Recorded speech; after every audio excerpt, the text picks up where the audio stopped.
No, by the way, for me, this was really good. Now, I went to the government printers to meet Madanjoka. There is additional evidence for you guys. This is Madanjoka. And then Kumaka Waitutupa ballot when he was impeached.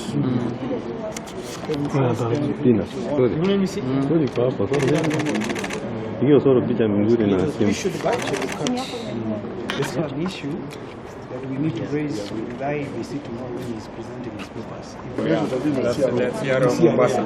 Yeah. So you need to have what I was suggesting. As he presents his papers, I think he needs to have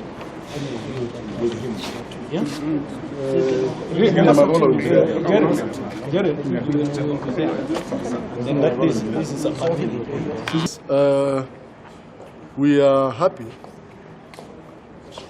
to inform the state that the bench assigned this duty by the Honorable Chief Justice has just discharged interim orders that were issued ex parte, restraining the IEBC, or rather obstructing Honorable Mike Buvi Sonko from presenting his nomination papers with the IEBC tomorrow.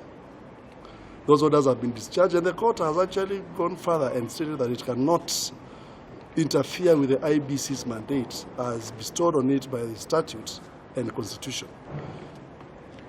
In short, under Article 88.4 of the Constitution and Section 74 of the Elections Act 2011, only IEBC has a mandate to deal with questions of nomination. So the import of the order is that Honorable Buvi Sonko will proceed to Mombasa before the County Returning Officer Mombasa, present his nomination papers. If the County Returning Officer rejects, in the unlikely event that the County Returning Officer rejects the nomination papers by Honorable Buvi Sonko, then the procedure is that we go to the Dispute Resolution Committee as set up by the IEBC in line with Section 74 of the Election Act, where now he will be heard. And then if the Dispute Resolution Committee rejects his appeal, he moves to the High Court. The High Court cannot interfere with the IEBC's work, which is independent. It's an independent commission. So basically, that sets up a new cause for this petition. We have a notice of preliminary objection or jurisdiction of this court, because this is a pre-nomination matter that ought to be dealt with the IEBC with the established procedure as set out by statute and constitution. So basically, see you in Mombasa tomorrow. Thank the judges. They have issued good orders. They have upheld our constitution. That is what I'm most happy about. There are one or two things that I would like to say. As a community, as Kenyans, we have problems, like any other country in our society. We have problems to do with the terrorism. We have problems to do with the corruption. And we have problems to do with the general crime in the country. But my view is that all these problems we have, we must handle them within the four corners of the Constitution. We must handle them within the four corners of the statutory provisions. Let us not target an individual because of suspicion or because of certain imaginary ideas and so on. To do so would be subverting the Constitution, and the consequences will be fatal to all of us. Governor Sonko is not Kenyan, and we should not permit ourselves to manipulate, to water down the Constitution because we are targeting one person called Governor Sonko. We have handled matters relating to Governor Sonko, and you can see right through that certain people somewhere are trying to manipulate the Constitution. They are trying to manipulate the rule of law so that they can actually punish Governor Sonko or make sure that he does not continue to be in political life at all. This is completely wrong. Our salvation as a country is to uphold the Constitution.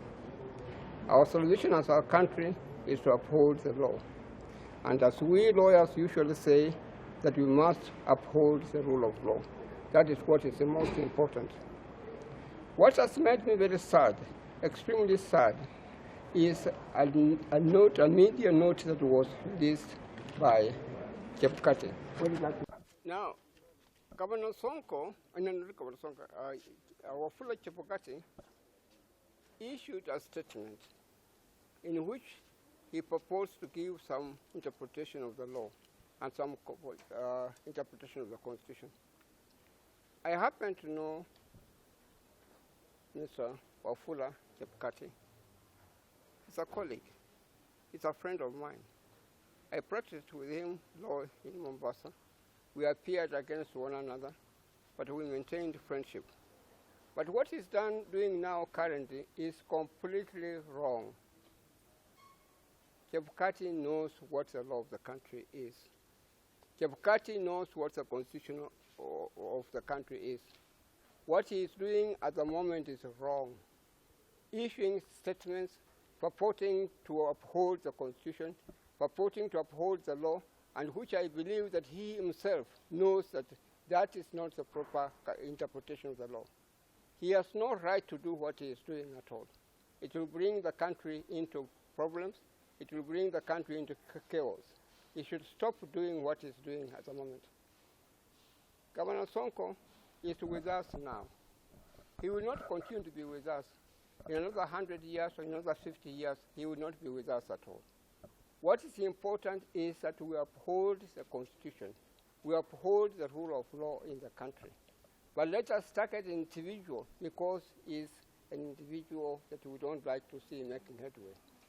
Let him allow Governor Sonko to contest election.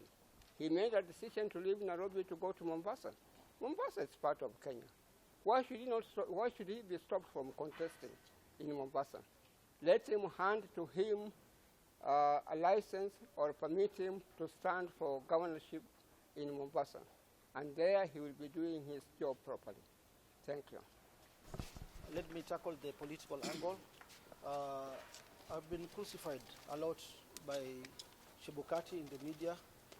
I've been crucified by various government agencies, the DPP, the EACC. We have a lot of respect for what we have mentioned.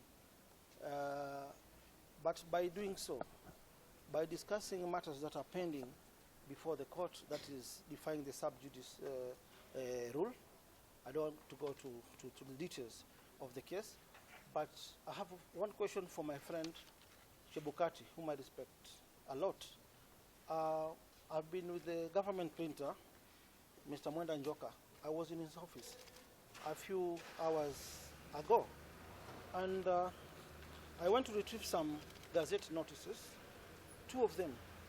One is dated 21st December 2020, volume number 232, whereby in this Gazette notice, Chebukati gazetted the by-election for Nairobi for 18th of February, immediately after my impeachment. The only question I have for Chebukati, now let's forget about Weluke, the conviction of Weluke. My only question to Chebukati, he issued another Gazette notice 5 days after gazetting the Nairobi by-election on the 4th of January 2021, Gazette notice number 1. In this Gazette notice, Chebukati gazetted all the aspirants for Nairobi by-election. He gazetted the aspirants for primaries, that is the nominations for Jubilee, on page 4 of this Gazette notice. No, page 5. Page 5, no, page 4, where he gazetted all aspirants. Agnes Kagure, Dennis Kariuki, Betty Adhiambo, Alex Kipkorir, Habib Kongo, yeah, to vie for primaries so that they can participate in the elections. Then if you go to page 6 of Chebukati's gazettement, page 6, you can see there is Babayao, Ferdinand Waititu, ID number 4307917, who was cleared and gazetted to vie for Nairobi gubernatorial by-election. Yeah, and we all know Waititu was also impeached, just like Sonko. Now I want to ask Chebukati, do we have law for Waititu, law for Sonko, law for Weluke? Where are we heading to as a nation? Why do we apply the Constitution of Kenya selectively? This is the main question which I'm asking. I don't want to go to the merits and the details of the case. My lawyers have dealt with that. Thank you very much. Political opponents who are my good friends in Mombasa.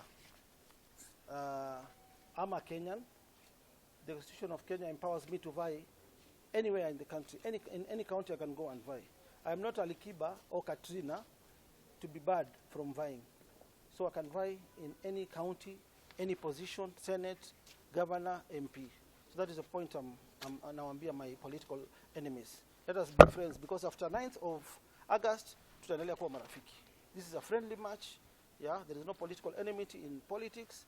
Tukuwa na peaceful elections. Tuache shuki ndogo ndogo. Thank you.